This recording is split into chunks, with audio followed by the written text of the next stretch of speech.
පින්වතුනි, මේ කාරණාව හොඳට හිතට ගන්න.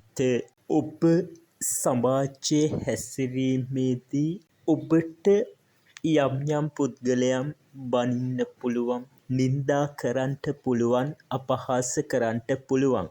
එහෙම කරනකොට ඔබත් ඔවුන් සමග ගැටෙන්න යනවා නම්, ඔවුන්ට නින්දා අවලාද අපහාස කරන්නට යනවා නම් ඔබටත් පව් පිරෙනවා. ඇයි එහෙම කියන්නේ? ඒ මිනිස්සයා ඔබට බනිනකොට ඔබත් බනිනවා. ඒ මිනිස්සයා ඔබට නින්දා කරනකොට ඔබත් නින්දා කරනවා. ඒ වෙලාවේ ඔබ ඉවසලා ඉන්නවා නම්, ඒ වෙලාවේ ඔබ ඔබේ හොඳ ගුණ පෙන්වමින් නිහඬව ඉන්නවා නම්, ඒ වෙලාවේ ඔබ ගැටෙන්න යන්නේ නැත්නම් ඔබට පවක් වෙන්නේ කොහොමද? එතකොට අර ඔබට බනින මිනිස්සයාට අති මහත් පවක් වෙනවා. විශාල පවක් වෙනවා. මොකද පව බෙදලා යන්නේ නැහැ. ඔබ ගැටෙන්න යන්නේ නැහැ. ඔබ ගුණගරුක කෙනෙක්. ඔබ භක්තිමත් කෙනෙක්. ඔබ හොඳ කෙනෙක්. හොඳ කෙනෙකුට බනිනකොට ඒ පව විශාල පවක් විදියට තමයි යන්නේ. ගෙවල් දොරවල් වල රණ්ඩු සරුවල් වෙනවා.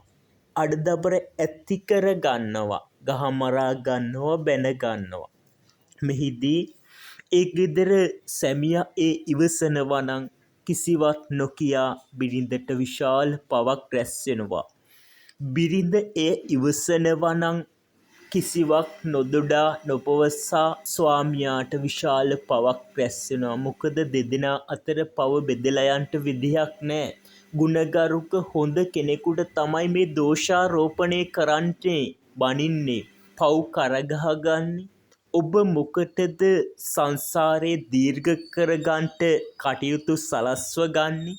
ඔබ මොකටද ඔබේ සිත දූෂිත කරගන්නේ? ඔයාලා දන්නවා රහතන් වහන්සේ නමකට බැන්නහම අපිරිමිත පවක් වෙනවා. විශාල පවක් වෙනවා. දෝෂාරෝපණය කරනවා, බනිනවා. දෝෂාරෝපණය කරොත් බැන්නොත් විශාල පවක් වෙනවා. ඇයි?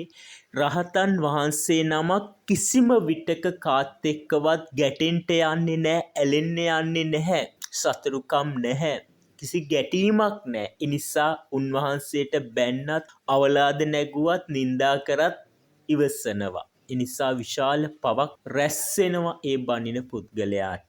ඔබට කොතරම් නින්දා කළත්, අපහාස කළත්, බැන්නත් ඔබ ඉවසන්න. අමාරුයි තමයි ඉවසන්න.